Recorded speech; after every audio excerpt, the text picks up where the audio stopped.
Hello student, welcome to SJ academy. आज हम number system का पार्ट 3 आपके लिए लाए हैं। जो हमने बोला था recurring non recurring topic complete करने के लिए, जो प्रीवियस वीडियो में हमारा कंप्लीट नहीं हो पाया है। चलिए देखेंगे आज वो कि रिकरिंग नॉन रिकरिंग क्या क्या होता है। उससे पहले हम ये जानेंगे कि क्या क्या टॉपिक हम कवर कर चुके हैं, फिर मैं आपको बताऊँगा कि आज हमें क्या पढ़ना है। चलिए देखते हैं एक एक करके क्या क्या हमने कवर किया है। देखिए, तो हम लोगों ने रियल नंबर कंप्लीट किए, डेसिमल नंबर कंप्लीट किए, टर्मेटिंग नंबर को, non terminating number, rational number, irrational number, integer, negative, non negative, prime number, co prime number, twins, prime number, composite number, even and odd term. आज जो हम लोग पढ़ने वाले वो है recurring and non recurring topic. ठीक है, तो रिकरिंग नॉन रिकरिंग क्या होता है उसको अच्छे से हम समझेंगे, और इसको क्या बोलते हैं, इसके क्या क्या नाम है, उसके नियम क्या है, इसको कैसे समझना है, आइए देखते हैं। चलिए, बाकी ये जो सारे टॉपिक आपके लिखे हैं वो धीरे धीरे करके रिकरिंग के बाद सीधा हम लोग इस पे आएंगे। धीरे धीरे करके एक एक टॉपिक सारा अच्छे से कंप्लीट कर लेंगे। थोड़ा टाइम लगेगा लेकिन आराम से आ जाएगा। ठीक है, चलो देखते हैं।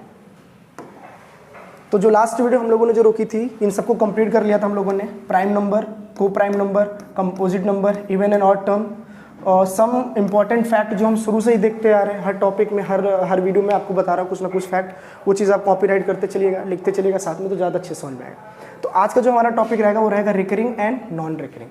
तो रिकरिंग एंड नॉन रिकरिंग समझने से पहले थोड़ा सा हम ये समझेंगे कि इवन एंड ऑड नंबर्स क्या होता है, थोड़ा सा जानेंगे अच्छे से। आइए देखते हैं। तो लास्ट वीडियो मैंने इवन एंड ऑड टर्म के बारे में आपको बताया था। Even and odd number, even and odd number क्या होता है ये आपको मैं बताया था, थोड़ा समझेंगे।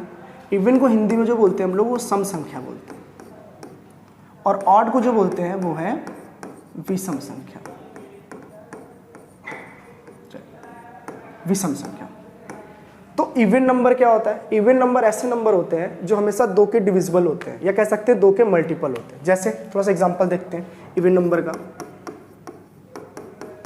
चलिए, इवन नंबर क्या होता है देखते हैं। जैसे आप पढ़े होंगे 2, 4, 6, 8, 10, ये सारे नंबर जो गिवन है, ये सारे नंबर जो हैं, जो सारे नंबर हैं वो दो से क्या है, वो डिविजिबल है।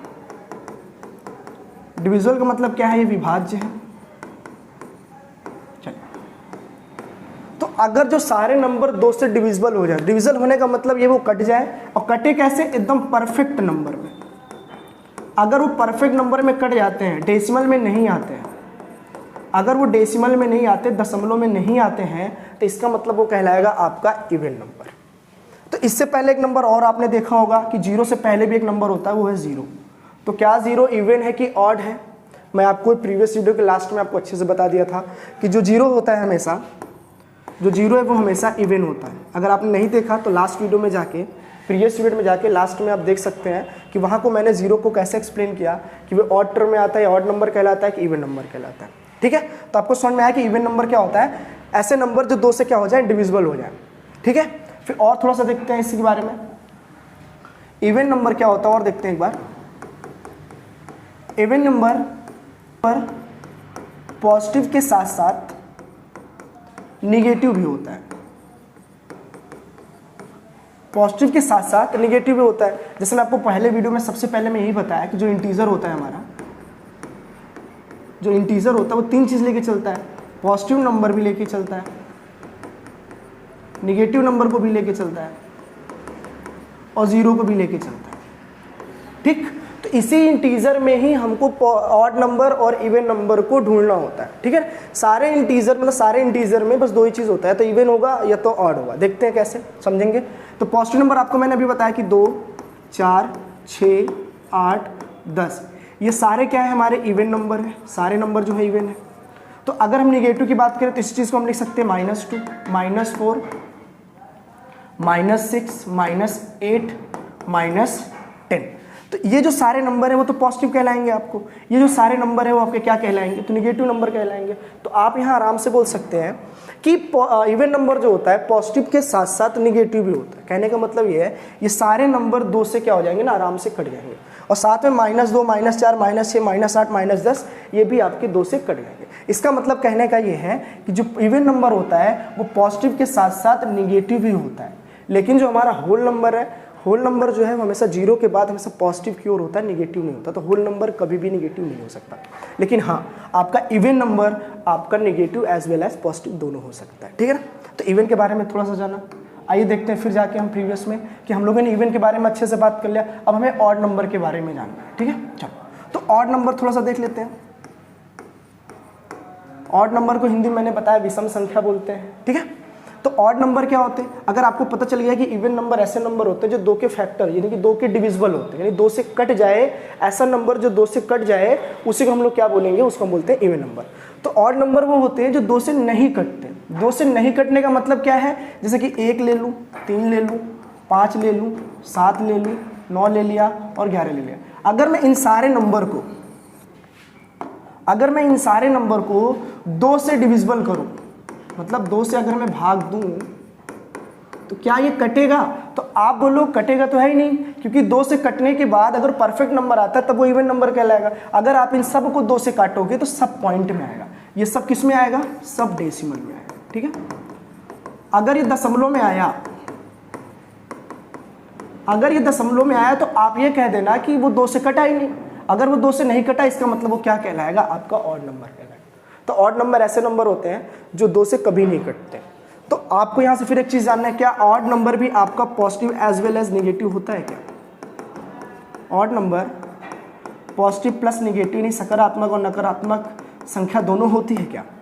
तो आपको पता चलेगा हाँ बिल्कुल। आपको यहां से बता दूं,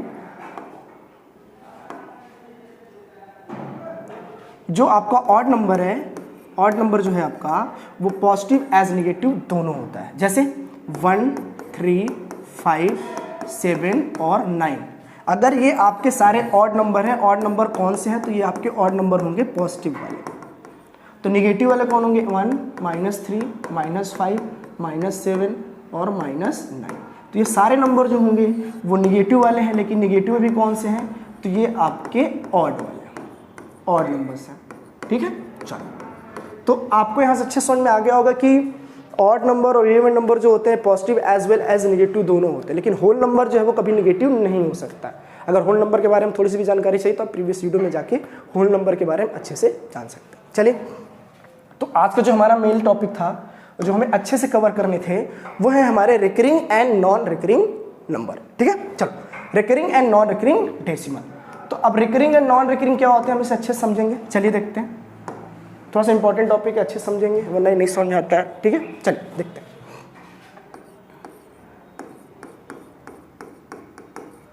रिकरिंग एंड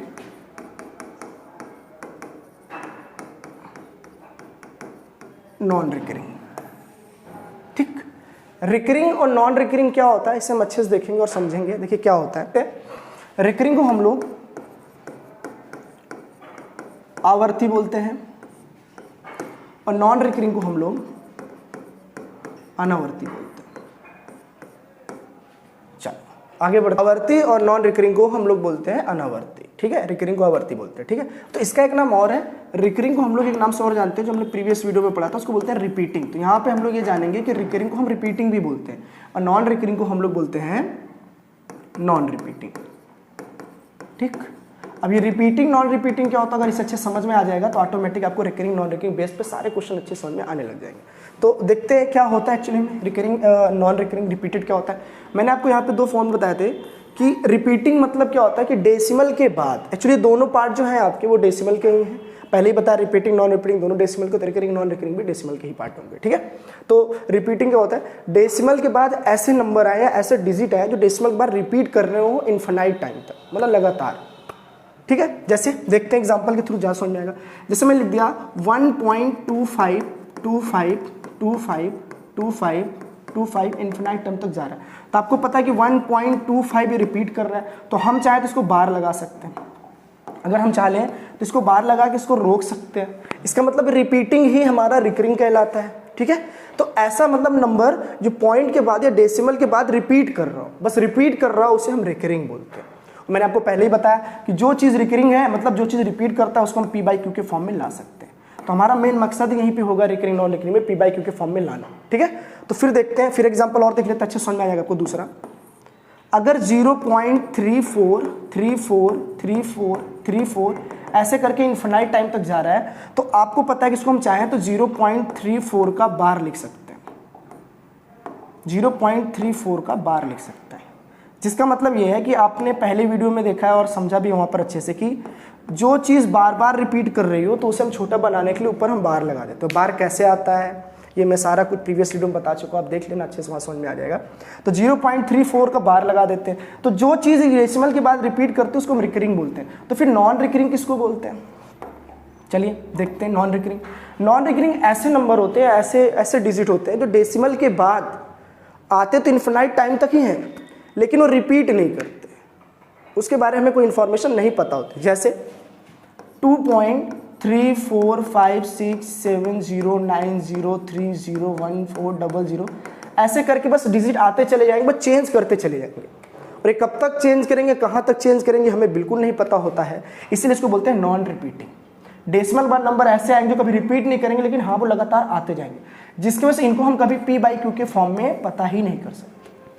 तभी तो इसको इरेशनल बोलते हैं हम लोग, अपरिमेय संख्या, इरेशनल नंबर बोलते हैं। और जिस चीज़ को p/q के फॉर्म में ला लेते हैं उसको हम लोग रेशनल नंबर बोलते हैं।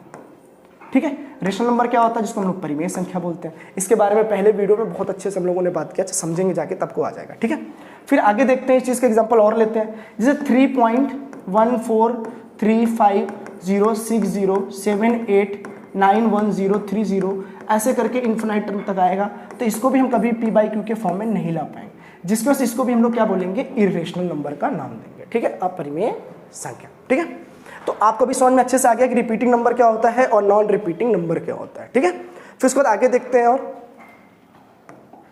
तो आपको समझ में आ गया कि जो चीज़ रिकरिंग होती है उसी को हम लोग रिपीटिंग बोलते हैं, रिकरिंग, और नॉन रिकरिंग को हम लोग बोलते हैं नॉन रिपीटिंग।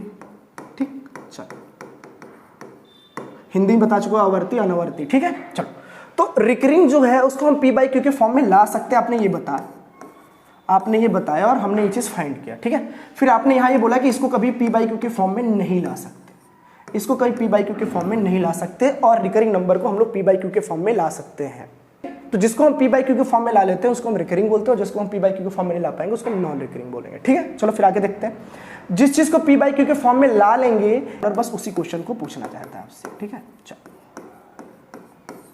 एग्जामिनर आपसे उसी चीज़ को पूछेगा। ठीक है, तो नॉन रिकरिंग से तो क्वेश्चन ही नहीं बनने वाला है। जिस चीज़ को हम p/q के फॉर्म में या जिसको हम इंटीजर में या एक नंबर लाइन में कभी रिप्रेजेंट ही नहीं कर सकते हैं। नंबर लाइन मतलब समझ रहे हैं ना, कि नंबर लाइन मतलब ये चीज़, ये 0 है, इधर 1 2 3 4 5, इधर -1 -2 -3 -4, जिसको हम कभी इस नंबर लाइन पे रिप्रेजेंट ही नहीं कर पाएंगे। आप बस अनुमान लगाएंगे कि जैसे मान लो कि 1.325678 ऐसे करके इन्फिनाइट जा रहा है, तो आप ये आराम से बता देंगे सर 1 और 2 के बीच में आएगा, लेकिन परफेक्ट अगर पूछूँ कहाँ आएगा तब वो कभी नहीं बता पाएंगे। तो उसका कोई मतलब ही नहीं, एग्जामिनर यहाँ से क्वेश्चन नहीं पूछेगा। तो क्वेश्चन जो आपका पूछेगा वो पूछेगा रिकरिंग से, मतलब रिपीटिंग टर्म से। तो आज इसी चीज़ को अच्छे से हमें समझना है, इसको हम अच्छे से देखते हैं। चलिए आगे। तो रिकरिंग में भी कुछ नियम होते हैं कि कैसे हम उसको p/q के फॉर्म में लाते हैं और कैसे नहीं लाते हैं। चलिए, तो सबसे पहला रूल, बस आपको समझना है, ज़्यादा दिमाग नहीं लगाना, पर आराम से समझोगे आराम से आ जाएगा, बहुत हार्ड नहीं है। ठीक है, चलो जैसे सबसे पहला एग्जांपल लेते हैं। 4-5 पैटर्न होते हैं, 4-5 पैटर्न पूरे अच्छे से जान जाएंगे तो रिकरिंग नॉन रिकरिंग दोनों आ जाएगा। नॉन रिकरिंग चलिए जानने की जरूरत भी नहीं है, आप जान गए हैं कि जो चीज़ बार बार आए लेकिन रिपीट ना करे, डेसिमल बस आता जाए लेकिन वो कभी रिपीट ना करे, बस चेंज नंबर आता जाए, तो कभी हम उसको आइडेंटिफाई नहीं कर पाएंगे। तो आइडेंटिफाई हम केवल रिकरिंग को कर सकते हैं। ठीक है ना, चलिए तो सबसे पहला एग्जांपल ये है कि एग्जाम्पल अगर मान लो 0.3 का पैटर्न पकड़ता है, 3 3 3 ऐसे करके वो इन्फिनाइट टाइम तक लेके जाता है, तो आपको पता है अगर आप इसे चाहो तो 0.3 का बार लिख सकते हैं। ठीक है, कुल मिलाकर रिकरिंग को हमें एग्जामिनर के फॉर्म में, यानी एग्जामिनर जो पूछेगा p/q के फॉर्म में, बस हमें जो भी डेसिमल में दिए होंगे उसको p/q के फॉर्म में लाके बस छोड़ देना है, काटना नहीं है। क्योंकि जैसे ही आप काटोगे फिर से 0.33 का बार लेना चालू कर देगा, तो हमें काटना नहीं है, p/q के फॉर्म में लाके छोड़ देना है, यही हमारा रिकरिंग कहलाता है। ठीक है ना, चलिए तो 0.3 का बार। फिर एक नोट यहाँ से आपको ये जानना है, यहाँ से अच्छे समझते जाइएगा, आ जाएगा कि जिस नंबर के ऊपर बार लगे होते हैं, जिस नंबर के ऊपर बार लगे हो, जितने नंबर के ऊपर बार लगे, जैसे कि मान लो कि 0.2 का बार है, तो इसको अगर मैं चाहूँ तो जितने नंबर के ऊपर बार लगे, सबसे पहले आपको वो नंबर लिखने जो दिए हैं, जैसे कि मान लो 2 दिए हैं तो 2 रख लो, और जितने नंबर के ऊपर बार लगे हैं उतने ही 9 आपको नीचे लिखने होते हैं बस। तो यही आपका पी बाई क्यू के फॉर्म में आ जाएगा। बस ज़्यादा दिमाग नहीं लगाना, आप फिर समझेंगे। 0.3 अगर गिवन है तो आपको कुछ नहीं करना, आपको 3 लिख लेना है। बस अभी आप समझना, आपके मन में आ रहा होगा कि मान लो 0 जगह 1 रख जाए या 20 रख जाए या और आ जाए, तो सारे एग्जांपल ले रहा हूँ, बस आराम से समझो आप। बस 3 लिख लिया और जितने नंबर के ऊपर बार लगे उतने आपको नीचे 9 लिख देने हैं, बस और कुछ नहीं करना। यही आपका पी बाई क्यू के फॉर्म में आ जाएगा। बस इतना ही करके छोड़ दो। थोड़ा सा और अगर एग्जामिनर चाहेगा तो इसे काट सकता है, बस तो 1/3 आएगा। अब इसे अगर आप सॉल्व कर दोगे तो फिर से 0.3333 आना चालू हो जाएगा। कैसे? देखो, डिवीजन किए होंगे बचपन में आप, तो आप यहाँ 1 रखिए, यहाँ आप 3 रखिए, तो यहाँ पॉइंट लगाएंगे तो यहाँ 0 आ जाएगा, तो ये 3 टाइम में जाएगा, आप 3 रखेंगे, फिर ये 9 आ जाएगा, फिर यहाँ 1 बचेगा, फिर आप यहाँ 0 लेंगे, फिर ऐसे 3 आएगा, फिर ये 9 आ जाएगा, फिर यहाँ पे 1 बचेगा, फिर आप 0 लेंगे, फिर 3 जाएगा, तो आपको पता चल गया कि 3 3 3 3 इन्फिनाइट टर्म में पता नहीं कहाँ तक जाएगा, किसी को नहीं पता। इसीलिए आपको पी बाई क्यू के फॉर्म में ला के छोड़ देना, उसके आगे आपको सोचना ही नहीं है। ठीक है, चलो एक एग्जाम्पल और लेते हैं अच्छे से। जैसे दूसरा, उसी का लेते हैं दूसरा। जैसे 0.34 का बार गिवन है, तो आप कहेंगे इसको अगर हम चाह लें, या 3 पॉइंट, थोड़ा सा पूरा लिख दिया कंप्लीट, इसको इनकम्प्लीट करते हैं। 3.34 0.34 34 34 ऐसे करके इन्फिनिट तक जा रहा है, तो आपको पता है कि इसको आप चाहो तो 0.34 का बार लिख सकते हो। अभी पॉइंट के इधर कोई वैल्यू नहीं ले रहा हूँ, तो आप समझो, बस वैल्यू जब मैं लूँगा समझाऊंगा, बिना वैल्यू के पहले आप समझो। तो इसको अगर आप चाहो तो इसको आप रिप्रेजेंट कर सकते हो कि जितने नंबर है पहले वो नंबर ले लेंगे, और जितने नंबर के ऊपर बार लगे बस उतने ही हम 9 नीचे लिख देंगे। बस हमारे पी बाई क्यू के फॉर्म में आ गया। जैसे ही आ गया, हमारा रिकरिंग का क्वेश्चन क्या हो गया? कंप्लीट। और एग्जामिनर इतना ही देकर आपसे ऑप्शन में पूछेगा और ज़्यादा कुछ नहीं पूछेगा। ठीक है, चलिए तो आगे देखते हैं। अगला एग्जाम्पल एक और लेते हैं। 0.342 342 342 ऐसे करके इन्फिनाइट टर्म तक ले गया। तो आपको पता है कि अगर आप चाहो तो इसे लिख सकते हो 0.3342 का बार। फिर अगर उसे और पी बाई क्यू के फॉर्म में लाना चाहो तो 342 डिवाइडेड बाई जितने नंबर के ऊपर बार लगे होंगे उतने ही आपको नीचे 9 लिखना, बस और कुछ नहीं करना। तो फिलहाल आपको समझ में आ गया होगा कि पॉइंट के इधर कोई नंबर ना हो, उधर नंबर हो, जितने नंबर हो उतने ही हमें क्या करना है, उतने ही बार, जितने बार लगे होंगे नंबर के ऊपर उतने ही हमें नीचे 9 लिखना हो। ठीक है, चलो तो दूसरा एग्जाम्पल अब समझते हैं। लिखा 0 ही हो, ठीक है, 3434 का बार गिवन हो, 34 का बार गिवन हो, ठीक है, लेकिन इसके पहले कुछ ऐसा नंबर आ जाए, ऐसा नंबर जो रिपीट ना कर रहा हो, लेकिन हाँ जो रिपीट करेगा वो एंड तक जाएगा, उसके बीच में फिर कुछ नहीं आएगा। तो आपको पता चला कि यहाँ पे अगर मैं देखूँ, ध्यान से अगर मैं देखूँ तो 0.8 वैसा ही है, बस केवल 34 रिपीट कर रहा है, बस केवल 34 रिपीट कर रहा है। तो इसको सॉल्व करने के हमारे पास क्या तरीके होंगे, इसको हम अच्छे समझते हैं। चलिए देखिए, तो आपको पता है 0.834, तो 34 रिपीट कर रहा है तो 34 का बार लगा दिया। लेकिन इसको सॉल्व कैसे करेंगे, बहुत आराम से देखना, आराम से आ जाएगा, बहुत हार्ड नहीं है। चलिए देखेंगे। 0.834, तो पॉइंट के बाद जितने नंबर है पहले आप उस नंबर को लिख लो आराम से, उतने ही लिख लो। ठीक है, फिर आपको ये देखना है कि जिस नंबर के ऊपर बार नहीं लगे हैं और वो डेसिमल के बाद और उस नंबर के बीच में आ रहा है जो नंबर रिपीट कर रहा है, तो आपको पता है वैसे तो 3 नंबर है, तो हमने तीनों नंबर लिख दिए, लेकिन रिपीटेड नंबर और डेसिमल के बीच में भी अगर कोई नंबर आ रहा है तो उस नंबर को बस हमें लेस करना होता है और कुछ नहीं, उस नंबर को हम आराम से लेस कर देंगे। फिर नीचे आ जाएंगे डिनोमिनेटर में, फिर जितने नंबर के मेन है और उनके ऊपर जितने बार है पहले उसको लिखेंगे। बचा 3/4 ऐसे 2 डिजिट है जिनके ऊपर बार लगे, तो 2 है इसलिए 999। और मैंने कहा डेसिमल के बाद ऐसे भी एक नंबर है जिनके ऊपर कोई बार नहीं है, तो आपने बोला हाँ 8 है, वो भी 1 डिजिट है, तो जितने डिजिट है उतने 0।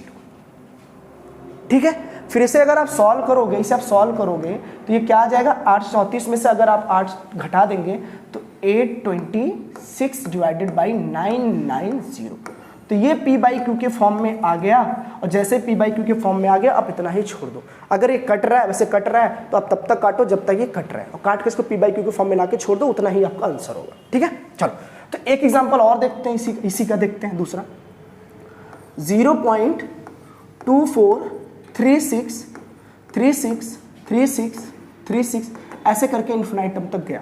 तो आप बोलोगे इसे अगर मैं चाहूँ लिखना तो 0.24 रिपीट तो नहीं कर रहा है हमारा, लेकिन 3636 ऐसा नंबर है जो रिपीट कर रहा है, तो उसे हम बार लगा देंगे ऊपर। फिर अगर इसे हम ट्रांसफॉर्म करना चाहे पी बाई क्यू के फॉर्म में, तो हम कैसे करेंगे, तो पहले आप पॉइंट के बाद जितने नंबर है आप उतने नंबर लिख लीजिए, फिर मैंने आपको ये बताया था कि डेसिमल के बाद और रिपीटेड नंबर के बीच में अगर जितने नंबर आ रहे हैं, जितने भी नंबर आ रहे हैं, तो सबसे पहले वाले में तो नहीं आ रहे थे, इस वाले में आ रहे हैं, तो जितने नंबर आ रहे हैं उस नंबर को ऊपर में पहले आप लेस कर देंगे, ठीक है। फिर नीचे आपको फोकस ये करना है कि रिपीटेड नंबर वाले डिजिट कितने हैं। तो आपको पता चला कि 2 हैं और 2 के ऊपर बार लगे, तो जितने के ऊपर बार लगे हो तो उतने आप 999 कर दो नीचे, अगर 3 होते तो 999 हो जाता। और फिर आपको ये फोकस करना है कि डेसिमल के बाद ऐसे कितने नंबर हैं जो रिपीट नहीं कर रहे हैं, तो आप बोलेंगे 2। तो जितने नहीं रिपीट कर रहे हैं उनके लिए हम 0 लिख देंगे। और जैसे आप इसे सॉल्व करोगे तो आगे देख लेते हैं कि 2436 में से अगर 24 आप लेस कर देते हैं तो ये आ जाएगा 2412 डिवाइडेड बाई 9900। तो ये P बाई क्यू के फॉर्म में आ गया। जैसे ही P बाई क्यू के फॉर्म में आ गया आप तुरंत समझ जाना कि बस ये रिकरिंग है, ये रिकरिंग है और हमारा क्वेश्चन क्या हो गया सॉल्व। फिर आप काटते रहिए, जब तक कटेगा आप उसको छोड़ देना, ठीक है। कटने के बाद छोड़ देना, नहीं कटेगा वही आपका आंसर हो जाएगा, ठीक है। एक एग्जाम्पल इसका और लेते हैं अच्छे से। 0.001312312 ऐसे करके इन्फिनाइट टर्म तक गया। फिर आपसे मैंने बोला इसको P बाई क्यू के फॉर्म में लाइए, तो आप बोलोगे कर लेंगे कैसे, देखो। तो 0 पॉइंट लिखेंगे पहले 0.021, ठीक है। उसके बाद यहां तक रिपीट नहीं कर रहा नंबर, इसके बाद 3-3 पेयर का नंबर बना रहा है, देखो 3-3 पेयर का नंबर बना रहा है। तो आप लिखेंगे 312 का पार। फिर इसको P बाई क्यू के फॉर्म में अगर लिखना चाहे तो आप कैसे लिखेंगे, आप लिखेंगे पॉइंट पर जितने नंबर है पहले उतने लिखेंगे। कितने नंबर है हमारे, देखिए 0 2 1 3 1 2, ठीक। फिर आप बोलोगे कि हमें पहले वो भी नंबर लेस करने हैं जो रिपीटेड नंबर और डेसिमल के बीच में आ रहा है। हमने बोला -021 और डिवाइडेड बाई हमें P बाई क्यू का फॉर्म बनाना है। तो मैंने बोला जितने नंबर रिपीट कर रहे होंगे उतने आप नीचे 9 लिखेंगे, और जितने नंबर रिपीट नहीं कर रहे हैं डेसिमल के बाद उतने हम 0 लगा देंगे नीचे, ये देखिए, ठीक, कोई दिक्कत तो नहीं। फिर आप बोलोगे यहां पर तो 0 का महत्व तो है, लेकिन यहां पर 0 का महत्व तो बिल्कुल नहीं है। तो मैंने कहा बिल्कुल नहीं है, तो आप चाहो तो इसे हटा सकते हो, यहां से भी हटा सकते हो, लेकिन आप नीचे से कभी भी 0 नहीं हटा सकते, क्योंकि 0 तो 3 डिजिट के लिए आया है, वो तो आएगा ही आएगा, वो कभी हटेगा नहीं, ठीक है। तो आपका एग्जाम्पल ये भी दूसरा हो गया। आइए तीसरा देखते हैं, तीसरा लेयर का देखते हैं। तो 2 तरीके के टाइप आते हैं रिकरिंग में, हमने देख लिया, और देखते हैं, अभी 3-4 और हैं। जैसे तीसरा देखते हैं, बहुत देर से परेशान आप। जैसे 1.3 का अगर बार है, तो 1.3 का अगर बार है तो इसे हमें P बाई क्यू के फॉर्म में लाना है। तो कैसे लाएंगे, तो इससे पहले तो पक्का कुछ नंबर रहा होगा, जैसे 1.3333 ऐसे करके इन्फिनाइट टर्म तक रहा होगा, ठीक है। फिर आपने कहा इसको मैं लिख सकता हूँ एक फॉर्म बना के, जैसे इसको चाहो तो 1.3 का बार लिख सकते हैं, आराम से लिख सकते हैं। तो मैंने कहा कि अगर मान लो 1 को आप भूल जाओ, 1 को केवल अगर आप भूल जाओ, तो 3 को अगर लिखना हो तो हम लोग कैसे लिखते, तो जितने नंबर होते तो उतने नंबर लिखते थे। फिर डेसिमल के बीच में, यानी कि पॉइंट और रिपीटेड नंबर के बीच में अगर कोई नंबर है तो लेस करते थे। अब यहाँ पे कोई नंबर ही नहीं तो लेस ही नहीं करेंगे, तो फिर नीचे उतने ही लिखेंगे जितने के ऊपर बार लगा होता है। 3 के ऊपर बार लगा, एक ही डिजिट के ऊपर बार लगा, इसलिए यहाँ पे केवल हम 9 लिखेंगे, ठीक है, कोई दिक्कत नहीं। लेकिन ये 1 का क्या रोल है, तो आप बोलोगे पॉइंट के पहले जितने भी नंबर आएंगे बस आप उसको प्लस में छोड़ देना। जैसे आप छोड़ दोगे, ये तो एक मिक्स्ड फ्रैक्शन का फॉर्म ले लिया। मिक्स्ड फ्रैक्शन क्या होता है आप समझिएगा, मिक्स्ड फ्रैक्शन जैसे होता क्या है ये, जैसे आपने बचपन में देखा होगा कि 2 सही 1/3, आगे से सॉल्व करोगे तो 2 3 6 7 7/3। ये तो प्योर फ्रैक्शन है हमारा, ये प्योर फ्रैक्शन है, ये प्योर फ्रैक्शन नंबर है। लेकिन मिक्स फ्रैक्शन क्या होता है, जैसे हम जबरदस्ती से काटना चाहें, जैसे आप मान लो भाग किए होंगे बचपन में, देखिएगा जैसे 7 लिख दिया, 3 लिख दिया, इसको अगर भाग करते हैं तो 3 2 6, तो बचा यहाँ 1, तो जो रिमाइंडर बच जाता है उसी की वजह से हमको मिक्स फ्रैक्शन बनाना पड़ता है। जैसे कितने टाइम्स में गया है 2, तो 2 लिख देंगे, कितना रिमाइंडर बचा है ऊपर 1 रख देंगे, और जिससे हम काटे उसको क्या बोलते हैं 3, इसे बोलते हैं मिक्स फ्रैक्शन। जो नंबर परफेक्ट नहीं कटता उसको हम चाहे तो मिक्स फ्रैक्शन में रख सकते हैं, ठीक है। चलो फिर आगे देखते हैं इस चीज को, चलो देखिएगा आगे।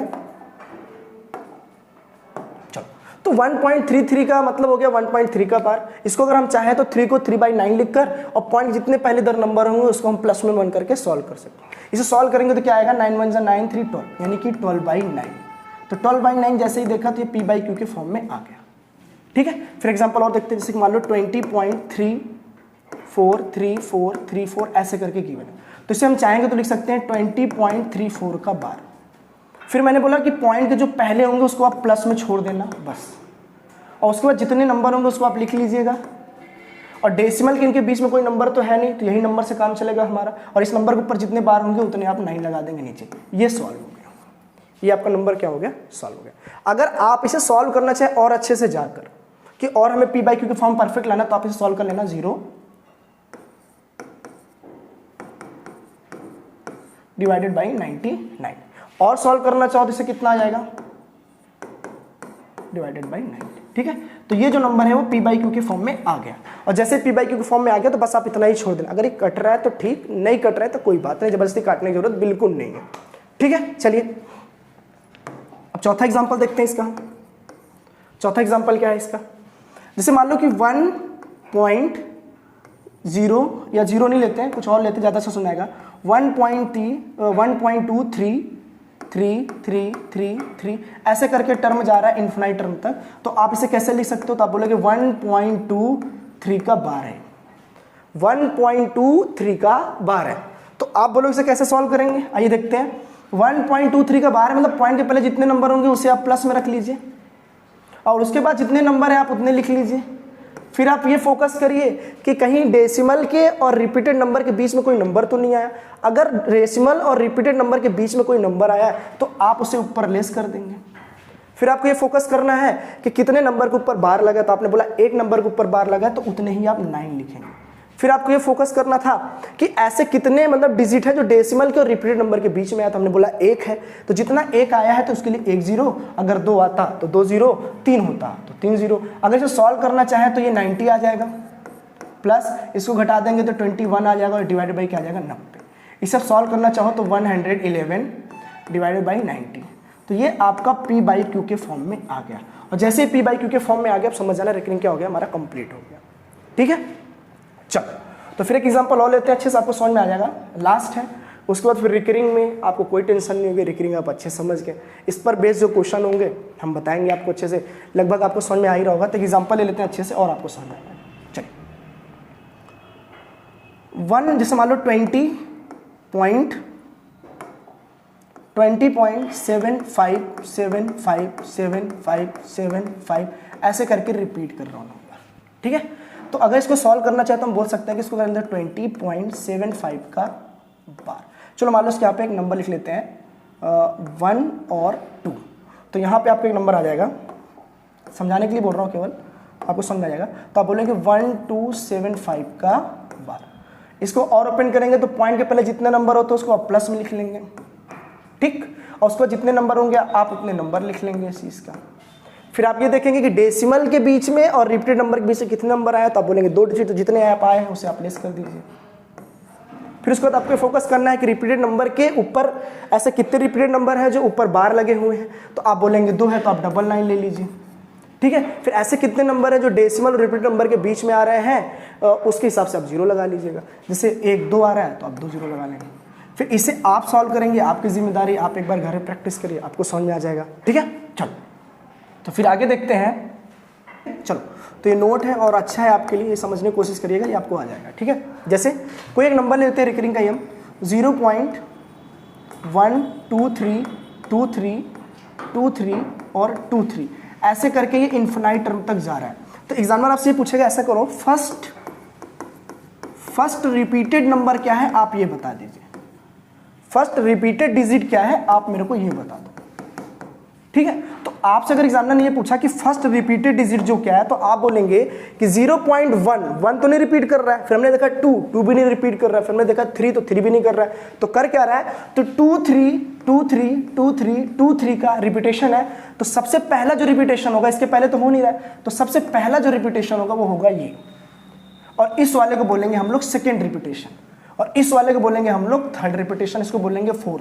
तो एग्जामिनर जितने भी रिपीटेशन पूछेगा और जो नंबर रिपीट कर रहा होगा, जितने भी पेयर में कर रहा होगा, उसी को हम लोग नाम देंगे फर्स्ट का, सेकंड का और थर्ड का। जैसे एग्जांपल देखते हैं, जैसे 20.143, फिर 273, जैसे 273 273 273 और 273, अगर ऐसे करके रिपीटेशन नॉन इन्फिनाइट तक जा रहा है या इन्फिनाइट टर्म तक जा रहा है, तो आप बोलेंगे कि इसमें फर्स्ट रिपीटेशन क्या होगा, ये एग्जामिनर आपसे पूछ ले कि सेकेंड रिपीटेशन क्या होगा,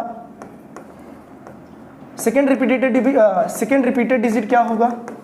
रिपीटेड मतलब जो दोहरा रहा है नंबर बार बार, उस चीज का सेकेंड वाला, जैसे सेकेंड पेयर क्या होगा। तो आप बोलोगे 20 तो हो नहीं सकता, 143 हो नहीं रहा है, तो 273 273 273 273 रिपीट कर रहा है। तो आप आराम से यहाँ बोल सकते हैं कि 273 जो पहली बार आता है उसको फर्स्ट रिपीटेशन बोलते हैं, और जो 273 दूसरी बार आता है उसको वो सेकेंड रिपीटेशन बोलते हैं। तो इसको बताने का मतलब क्या है, यहाँ से क्वेश्चन अच्छा खासा बनता है, एग्जामिनर आपसे पूछ सकता है। जैसे पूछ लेगा एग्जामिनर, सबसे पहला क्वेश्चन ये पूछेगा कि आपको कैसे पूछेगा मैं बता दूं ना, जैसे पूछेगा हाउ मेनी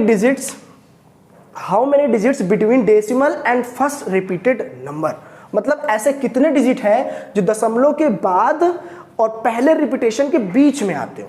तो आपको पता, अगर यहां से अगर आप ध्यान देंगे तो पॉइंट तो ये है दशमलव हमारा, डेसिमल ये, तो डेसिमल के बाद फर्स्ट रिपीटेशन यानी कि 23 जो फर्स्ट रिपीटेशन है, इनके बीच में क्या कोई डिजिट आ रहा है क्या, तो आप बोलोगे हाँ एक आ रहा है। तो एग्जामिनर आपसे यही पूछ सकता है कि भैया डेसिमल के बाद और फर्स्ट रिपीटेशन के बीच में कितने डिजिट आ रहे हैं, तो आप बोल देंगे यहां से कि 1 आ रहा है।